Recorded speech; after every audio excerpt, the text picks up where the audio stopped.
Hello കൂട്ടുകാരെ, അപ്പോൾ ഒരു പുതിയൊരു വീഡിയോയിലേക്ക് സ്വാഗതം. അപ്പോൾ ഇന്ന് നമ്മുടെ സ്പെയിൻ വിസ് ഫ്രാൻസ് നമ്മുടെ semi final, first semi final. അതെ, ഇനി ലോകകപ്പിൽ അവശേഷിക്കുന്ന വെറും 4 ടീമുകൾ മാത്രമാണ്.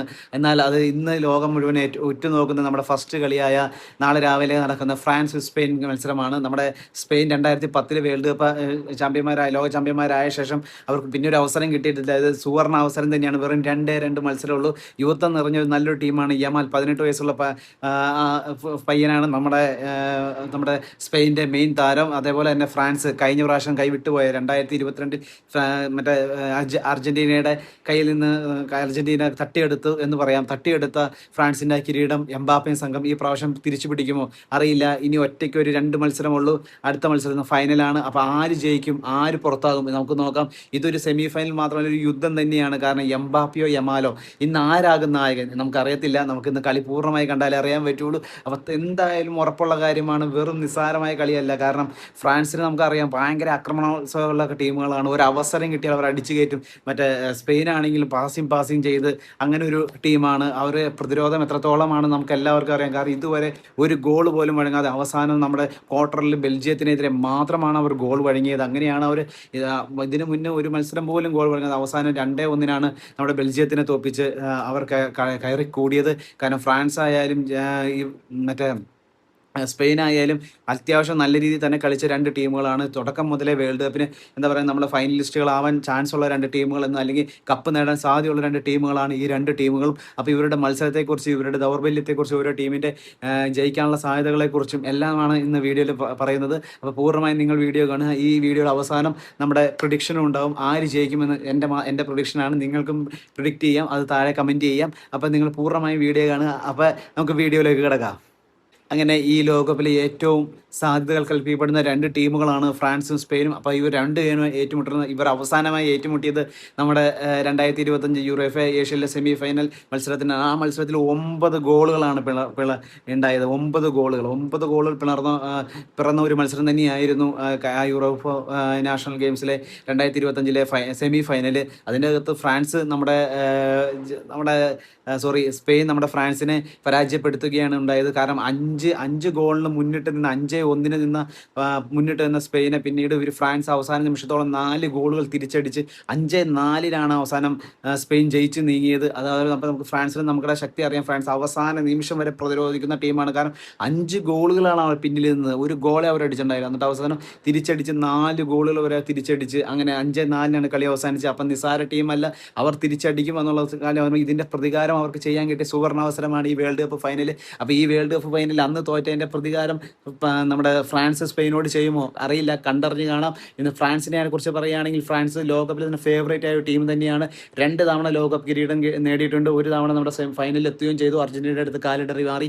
അങ്ങനെ നമ്മുടെ എംബാപ്പയും ലോകോത്തര താരങ്ങളെല്ലാം നിറഞ്ഞൊരു ടീം തന്നെയാണ്. എല്ലാ റൗണ്ടിലും മികച്ച പ്രകടനം കാഴ്ചവെച്ച് മുന്നേറിയ ടീമാണ്. നമ്മുടെ റൗണ്ട് ഓഫ് 32 സ്വീഡനെയാണ് തുടക്കം മുതൽ ആക്രമിച്ച് കളിച്ച സ്വീഡനെയാണ് നമ്മൾ തോപ്പിച്ചത്. അത് കഴിഞ്ഞ് നമ്മുടെ അവസാനം ക്വാർട്ടറിൽ മൊറോക്കോനെ അറിയാലോ. മൊറോക്കോനെ 32 റൗണ്ടും 16 റൗണ്ടും ക്വാർട്ടർ ഫൈനലും എല്ലാം വളരെ വളരെ ആധികാരികമായി തന്നെ വിജയിച്ചു വന്ന ടീമാണ് നമ്മുടെ ഫ്രാൻസ്. അതായത് നമ്മുടെ സ്വീഡനെയും അവസാനം മൊറോക്കോനെയും തോപ്പിച്ചാണ് അവരെത്തിയത്. ക്ഷമയും എന്താ പറയുന്നത്, അവസാന നിമിഷം വരെ പൊരുതാനുള്ള അവരുടെ കഴിവും വലിയ മത്സരങ്ങളിലെ അനുഭവ സമ്പത്തും എനിക്ക് ഭയങ്കര അനുഭവ സമ്പത്തുണ്ട്. കാരണം പ്രതിരോധം ഒരുപാട് ടെൻഷൻ അല്ലെങ്കിൽ ഗോൾ അടിച്ച് കയറിയാൽ അവർ അവസാന നിമിഷം വരെ കാത്തിരുന്ന് അവർ ഗോൾ അടിക്കും. അങ്ങനത്തെ ഒരു ടീമാണ് അവർ. അത് ക്വാർട്ടറിൽ നമ്മൾ മൊറോക്കോനെ കണ്ട. മൊറോക്കോ നിസ്സാര ടീമല്ല, വമ്പൻ ശക്തി തന്നെയാണ്. ഭയങ്കര പോരാട്ട വീരമുള്ള ടീമായിരുന്നു. അതായത് മൊറോക്കോനെ എന്നിട്ട് തോപ്പിച്ച 2-0 തോപ്പിച്ച ടീമാണ്. അവർ കഴിവ് തെളിയിച്ച ടീമാണ്. അങ്ങനെ ഏറ്റവും കൂടുതൽ കരുത്ത്, ഏറ്റവും കൂടുതൽ ബാലൻസ്ഡ് ടീം എന്ന് പറയാം. ബാലൻസ്ഡ് ടീം തന്നെയാണ് ഫ്രാൻസ്. മധ്യനിരയിൽ എംബാപ്പയുണ്ട്. നമ്മുടെ പ്രതിരോധത്തിന് ഭയങ്കര എന്താ പറയുക, അധികം ഗോൾ വഴങ്ങാത്തൊരു ടീമാണ്. നല്ലൊരു പ്രതിരോധം ഉള്ള ടീമാണ്. അങ്ങനെ എല്ലാ തരത്തിലും ഫ്രാൻസ് വളരെയധികം എൻ്റെ ഫേവറേറ്റ് എന്ന് പറയുന്നതിനേക്കാളും നല്ലത് നമ്മുടെ എല്ലാവരുടെയും ഫേവറേറ്റുകൾ നമ്മൾ കപ്പ് ഉയർത്താൻ ചാൻസ് ഉള്ള ഒരു ടീമായിട്ട് നമ്മൾ കാണുന്ന ഒന്നാണ് ഫ്രാൻസ്. അതുകൊണ്ട് തന്നെ ഫ്രാൻസിന് ഒരു വിജയം മതി നമ്മുടെ ഫൈനലിലെത്താൻ. ആ വിജയം പിന്നീട് ഒരു വിജയം കൊണ്ട് കപ്പ് ഉയർത്തും. കഴിഞ്ഞതാണ് നഷ്ടപ്പെട്ട കപ്പ് അവർ ഉയർത്തുമോ എന്നറിയത്തില്ല. അങ്ങനെ അവർ സ്പെയിനെ പരാജയപ്പെടുത്തുമോ എന്നറിയത്തില്ല. അങ്ങനെയാണ് നമുക്ക് സ്പെയിനെ കുറിച്ച് പറയുകയാണെങ്കിൽ സ്പെയിൻ്റെ പാസിംഗ് രീതി തന്നെയാണ് അവർക്ക് ഈ സുവർണ അവസരം തന്നെ അറിയാം. 2010 ശേഷം കിട്ടിയ ഒരു സുവർണ അവസരം തന്നെയാണ് ഈ പ്രാവശ്യം സ്പെയിന് ഏറ്റവും കൂടുതൽ വേൾഡ് കപ്പ് കിട്ടാൻ സാധ്യത കൽപ്പിക്കുന്ന ടീമുകൾ ഒന്നാണ് തന്നെയാണ് സ്പെയിന്. ഗ്രൂപ്പ് ഘട്ടത്തിൽ ഘട്ടത്തിലെല്ലാം മനോഹരമായ കളിയാണ്. ഒരു ഗോൾ പോലും വഴങ്ങാതെയാണ് അവർ കളിച്ചത്.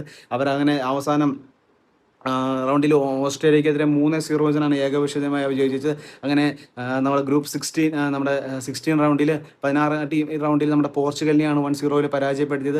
അങ്ങനെ എല്ലാ ടീമും പോർച്ചുഗലിനെയും നാട്ടിലേക്ക് അയച്ചു, ബെൽജിയത്തിനെയും നാട്ടിലേക്ക് അയച്ചു. അങ്ങനെ വളരെയധികം എന്താ പറയുക, വളരെയധികം ശക്തിയും അങ്ങനെ യുവത്വവും കരുത്തും എല്ലാം ഉള്ള ഒരു ഒത്തിണങ്ങിയ ഒരു ടീം തന്നെയാണ് നമ്മുടെ സ്പെയിന്. അവരുടെ മെയിൻ പ്രശ്നം എന്നുള്ളത് പ്രതിരോധത്തിലാണ്. കൂടുതൽ പാസിങ് ചെയ്യുമ്പോൾ എത്രത്തോളം ഒരു അറ്റാക്ക് ഫ്രാൻസ് ആണെങ്കിൽ കൗണ്ടർ അറ്റാക്കിൻ്റെ ആൾക്കാരും. അപ്പോൾ എത്രത്തോളം ഈ കളി ഇവർക്ക് അടുത്ത് പിടിച്ചു നിൽക്കാൻ പറ്റുമോ എന്നറിയത്തില്ല.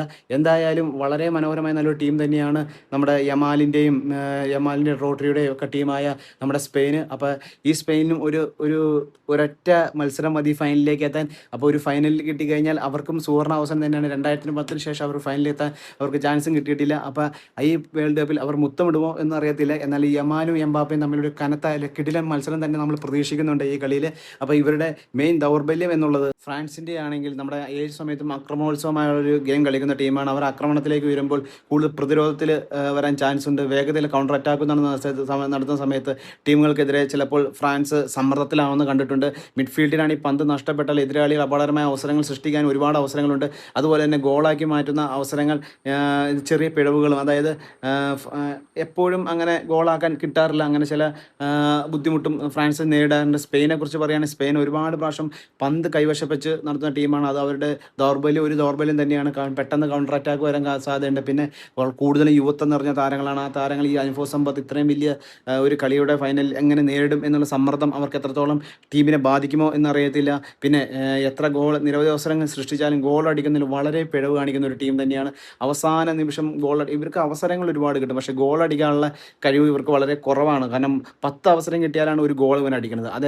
അതുപോലെ നമ്മുടെ ഫ്രാൻസിനെതിരെ മറ്റു ടീമുകൾക്ക് ജയിച്ച പോലെ ഫ്രാൻസിനെതിരെ ജയിക്കാൻ സാധിക്കുമോ എന്ന് നമുക്ക് കണ്ടറിഞ്ഞ് കാണണം. കാരണം വെച്ചാൽ ഫ്രാൻസ് അമ്മാതിരി ടീമാണ്, അതെല്ലാവർക്കും അറിയാം. ഇതുവരെ കളിച്ച കളി പോലെ ആയിരിക്കില്ല സ്പെയിൻ ഇനി ഫ്രാൻസിനെ നേരിടാൻ പോകുന്നത്. അപ്പോൾ നമ്മുടെ പ്രഡിക്ഷനും ഈ പറയും പോലെ ബാക്കിത്തെ കാര്യങ്ങളും കിടക്കാം. ഈ മെയിനായിട്ട് ഈ അവസാനമായി ഇവരെ ഏറ്റുമുട്ടിയത് 2025 യൂറോപ്യ നാഷണൽ സെമി ഫൈനലാണ്. അതിൻ്റെ ഒരു പ്രതികാരം തന്നെ നടക്കും എന്ന് തന്നെയാണ് എനിക്ക് തോന്നുന്നത്. കാരണം സ്പെയിൻ അന്ന് ഫ്രാൻസിനെ തോൽപ്പിച്ചിരുന്നു 5-4.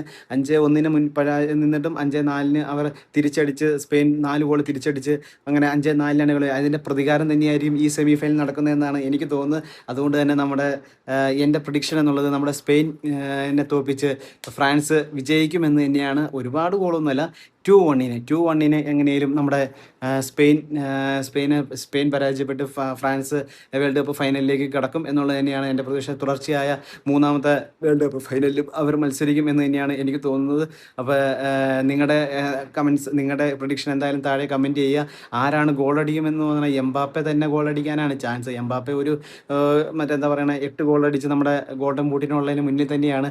അപ്പോൾ എംബാപ്പെ ഗോളടിക്കും. അങ്ങനെ ഗോൾഡൻ ബൂട്ടിനുള്ള മത്സരം പിന്നെയും മെസ്സിയായിട്ട് കനക്കും എന്ന് തന്നെയാണ് എനിക്ക് തോന്നുന്നത്. അപ്പോൾ 2-1 നമ്മുടെ സ്പെയിനെ തോൽപ്പിച്ച് ഫ്രാൻസ് ഫൈനലിലേക്ക് കടക്കും, സ്പെയിൻ നാട്ടിലേക്ക് മടക്കും എന്നാണ് എനിക്ക് തോന്നുന്നത്. അപ്പോൾ എൻ്റെ ഇത് മാത്രം പ്രഡിക്ഷനാണ്. അപ്പോൾ നിങ്ങളുടെ പ്രഡിക്ഷൻ താഴെ കമൻറ്റ് ചെയ്യുക. അപ്പോൾ വീഡിയോ ഇഷ്ടപ്പെട്ടാൽ ലൈക്ക് ചെയ്യുക, സബ്സ്ക്രൈബ് ചെയ്യുക, കമൻറ്റ് ചെയ്യുക. ഓക്കെ, അപ്പോൾ നമുക്ക് കളി പൂർണ്ണമായും മാക്സിമം നിങ്ങൾ കാണാൻ ശ്രമിക്കുക. കാരണം അമ്മാതിരി നമ്മുടെയൊക്കെ ഒരു 5 വർഷത്തിനിടയ്ക്ക് നമുക്ക് കിട്ടുന്ന വളരെയധികം അപൂർവ മത്സരങ്ങളൊന്നും തന്നെയായിരിക്കും ഇങ്ങനത്തെ മത്സരങ്ങൾ. ഈ 2 രാജ്യങ്ങൾ വേൾഡ് കപ്പ് സെമിയിലൊക്കെ ഏറ്റുമുട്ടുക. കാരണം ഒരു വിജയം മതി അവർക്ക് വേൾഡ് കപ്പ് ഫൈനലിലേക്ക് കടക്കാൻ. അതുകൊണ്ട് തന്നെ അവരുടെ ജീവമരണ പോരാട്ടം തന്നെയായിരിക്കും. ആരെയും മോശം പറയാനില്ല, ആരെയും എഴുതിത്തള്ളാനും പറ്റില്ല.